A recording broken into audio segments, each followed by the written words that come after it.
vem no futuro. Duas perguntas, têm a ver com o que acabou de dizer.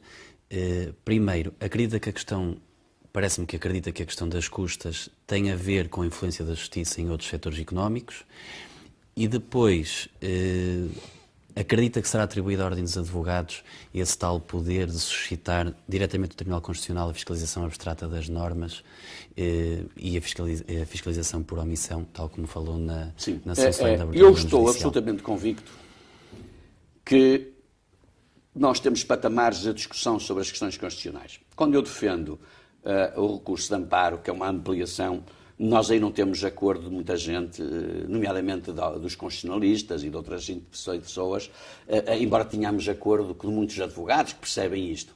Mas nós temos que trabalhar sempre por patamares. Mas há uma matéria que eu acho que nós temos acordo de toda a gente, inclusive pelos constitucionalistas. Estou absolutamente convencido, inclusive por quem já foi Presidente do Tribunal Constitucional e, porventura, até do Sr. Presidente do Tribunal Constitucional e, porventura, até de muitos constitucionalistas. Qual é? É esta possibilidade da Ordem ter a capacidade de suscitar a inconstitucionalidade sucessiva, abstrata, quer por omissão, quer por ação. Eu estou convencido que se colocar, e isso não está fora da Ordem, essa ideia, de colocar um pedido assinado por várias entidades e personalidades do nosso país, que vamos obter a assinatura de todos os constitucionalistas, porventura de pessoas que foram conselheiros do Tribunal Constitucional, e isso continuamos. A outra questão tem a ver com as custas, naturalmente, do Tribunal Constitucional, que são excessivas, mas excessivas mesmo.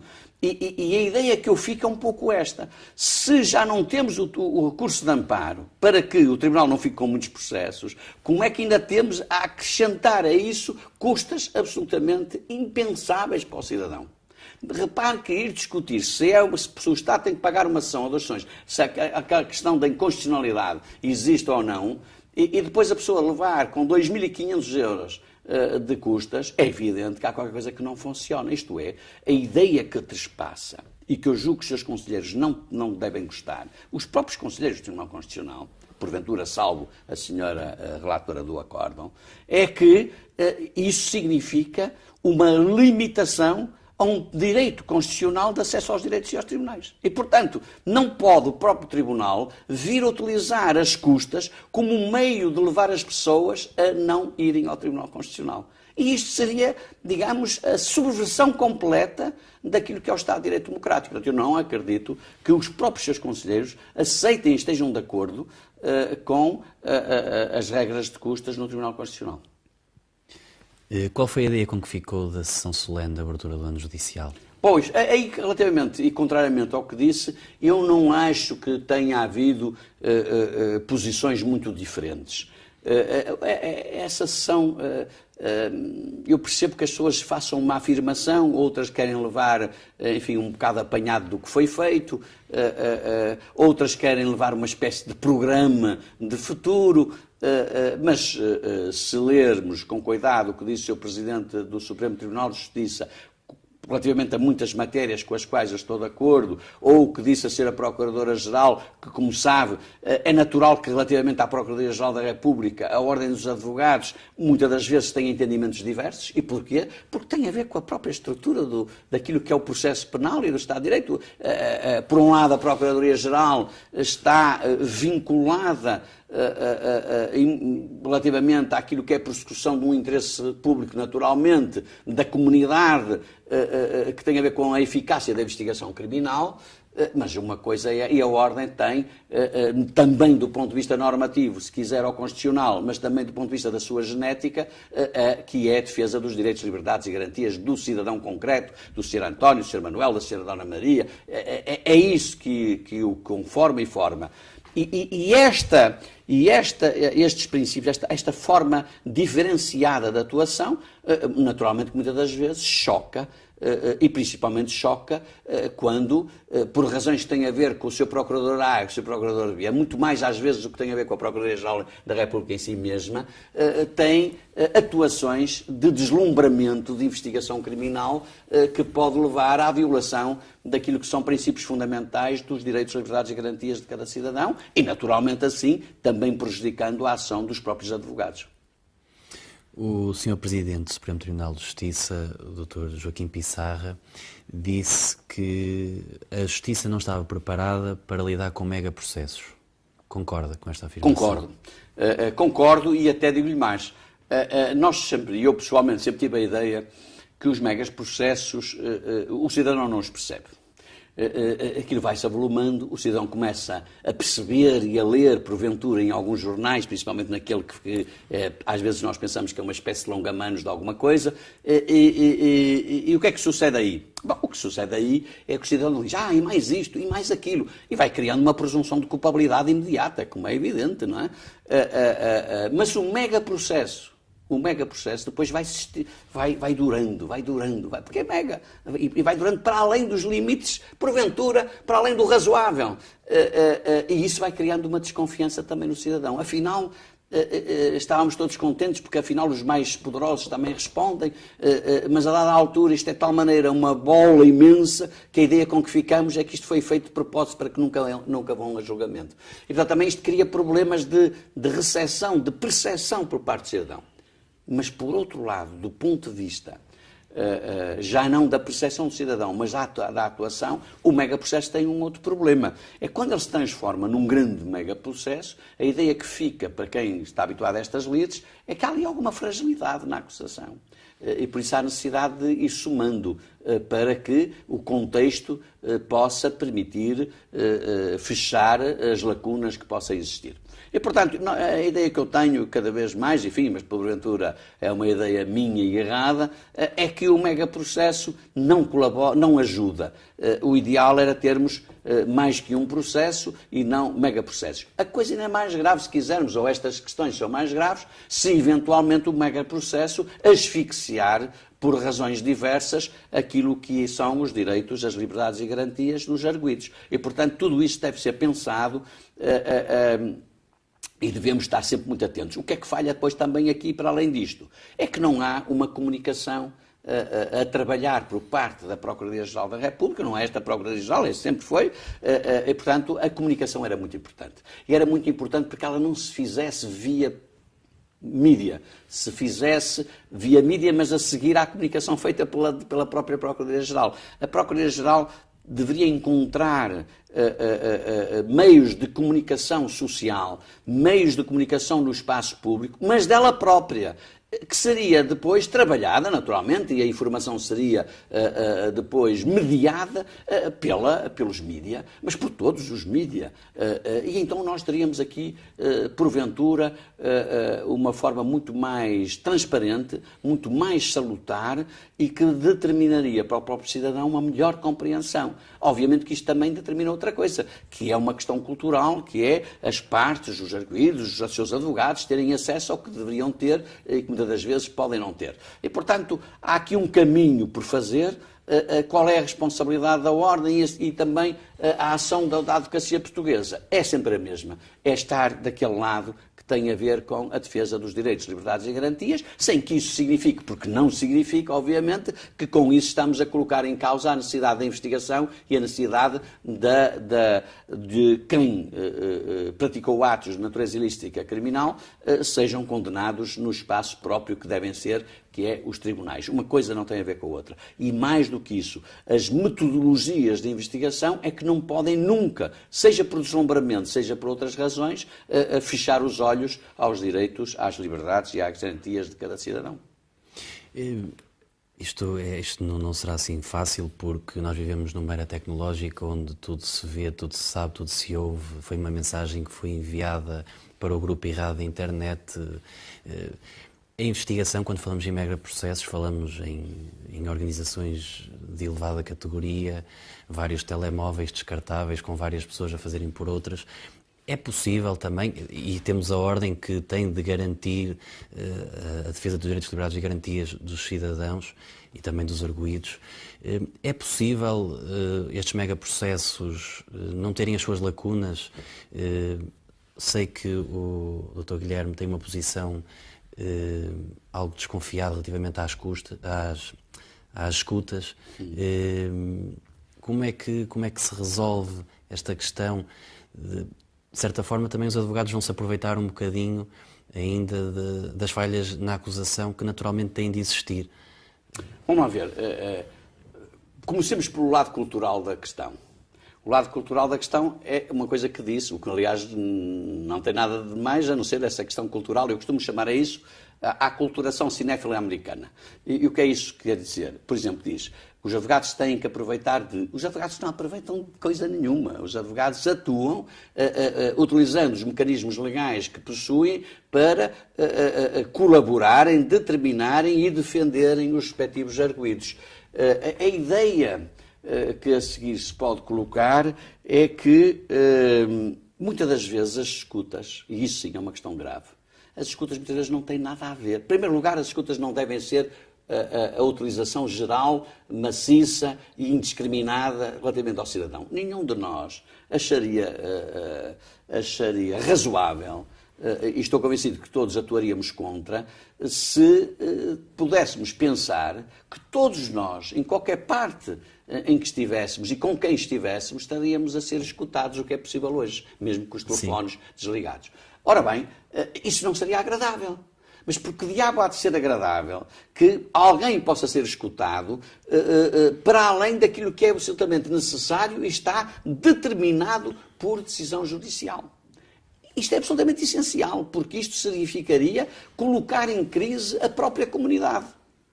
E, portanto, do ponto de vista de uma comunidade que se quer sadia, nós temos que nos sentir à vontade. E por isso é que as escutas têm que ser um meio de prova muito restritivo e apenas quando necessário. Para além disso,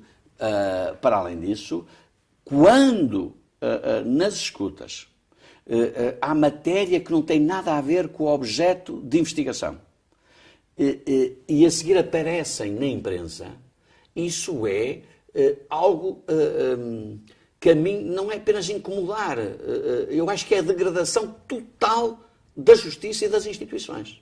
Quando alguém é apanhado, que deveria ser imediatamente e por ordem destruído, e que nós não sabemos como nem porquê, ou podemos imaginar, ou ficcionar, aparece essa parte da gravação, que não tem a ver com o objeto, mas que podia ter a ver com outra coisa qualquer, num qualquer jornal, ou numa qualquer televisão, ou numa qualquer revista, é evidente que todos nós, cidadãos, todos sem exceção, nos deveríamos sentir incomodados, principalmente quem esteve na investigação.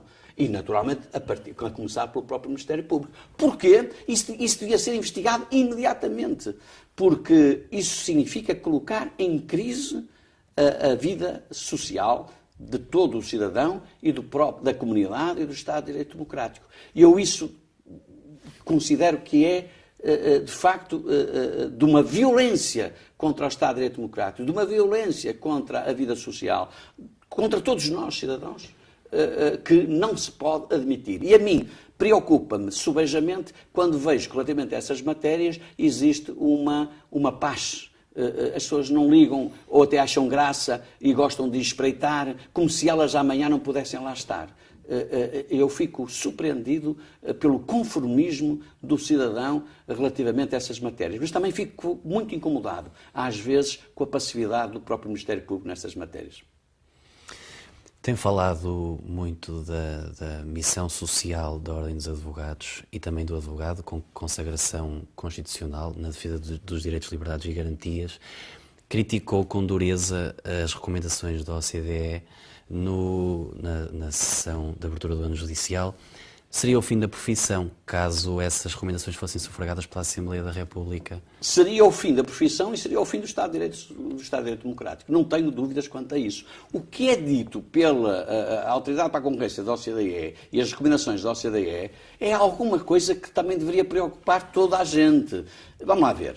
Quando alguém vem dizer que para efeitos de melhoria do negócio, que é assim que lhe chama, de negócio, independentemente de termos negócios, como é evidente, temos mercado, mas vamos lá ver, para efeitos de melhoria do negócio, é preciso que rentabilizar, e que para rentabilizar é preciso fazer o quê? No fundo, dissolver a advocacia. E porquê é que se dissolve?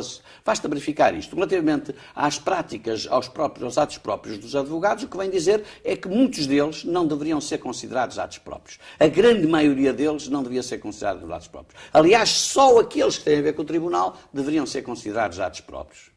Tudo o resto não tem nada a ver com a advocacia. Qualquer pessoa de qualquer profissão. E isto abrange muitos. Abrange os cartórios, abrange tudo. Nada disso tem a ver com as profissões. Abrange os advogados e, portanto, tudo devia ser dissolvido. Qualquer pessoa, fosse licenciada em que é que fosse, não interessa, matemática, o que interessa, poderia atuar e trabalhar nessas áreas. E nós pensamos, estamos a afunilar para o contencioso. Mas não é verdade. Porque depois, relativamente ao contencioso, por exemplo, relativamente às sociedades, vem dizer sociedades podem ser com profissionais que não têm nada a ver com a advocacia. Podem ter sócios de capital que não têm nada a ver com a advocacia. Mas, acima de tudo, podem ter prestadores ou trabalhadores nas sociedades que não são advogados. Ou seja, qualquer pessoa poderia atuar, mesmo no âmbito do contencioso.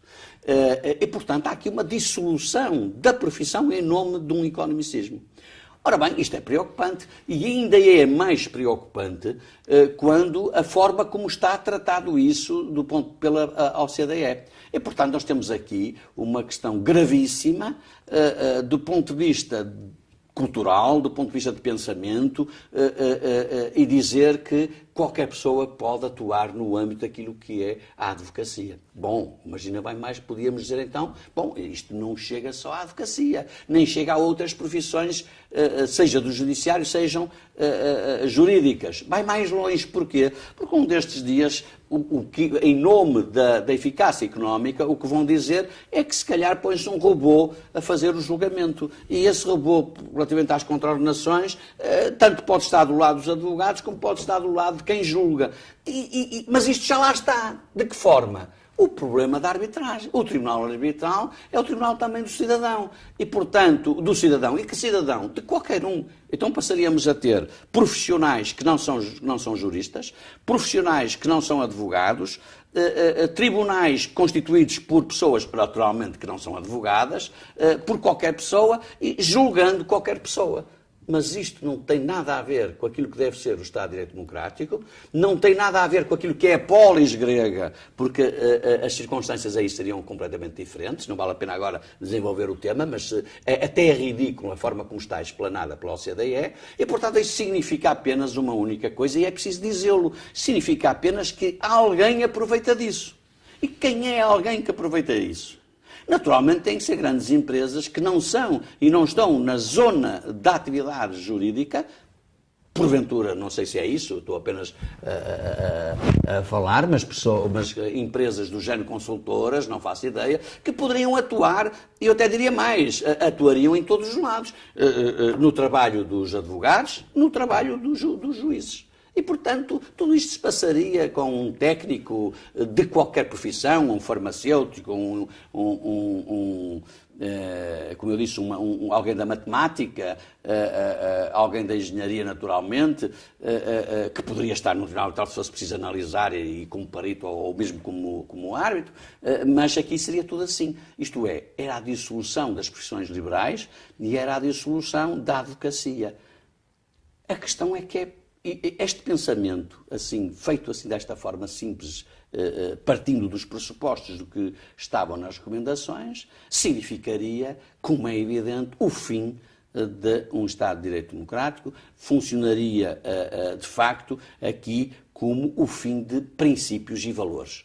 E esses princípios e valores é alguma coisa que a Ordem dos Advogados, como é evidente, nunca permitirá na sua ação que possam ser desvalorizados, podem ser extintos. Não é possível. Há questões fundamentais, mesmo na prática, como sabemos, do profissional advogado, ético-deontológicas, importantíssimas, e há matérias de princípios constitucionais que são formatados. Há hoje uma grande dinâmica na discussão metodológica e hermenêutica, há questões que estão a ser trabalhadas, mas isto tem a ver com os juristas. E, portanto, basta pensar em algumas leis que não têm participação de juristas e que nos deixam e nos dão enormes dores de cabeça e colocam o cidadão em perigo perante a sua conduta numa dada comunidade. A Ordem foi por essa preocupação que foi criado o Gabinete de Política Legislativa da Ordem. Sim, claro. O Gabinete de Política Legislativa da Ordem tem feito um trabalho notabilíssimo. Eu, aliás, aproveito para aqui saudar o trabalho de todos quantos têm agido no âmbito do Gabinete de Política Legislativa e, particularmente, como é óbvio, do Sr. Presidente desse Gabinete, o Dr. José António Barreiros, que tem tido e tem um esforço enorme nessa matéria, como os colegas do Conselho, que também têm trabalhado, do Conselho Geral, que também têm trabalhado no âmbito da política legislativa, e de todos aqueles advogados que têm participado de uma forma generosa e responsável para esta matéria de podermos ter imensos parceiros como temos nestas áreas da política legislativa.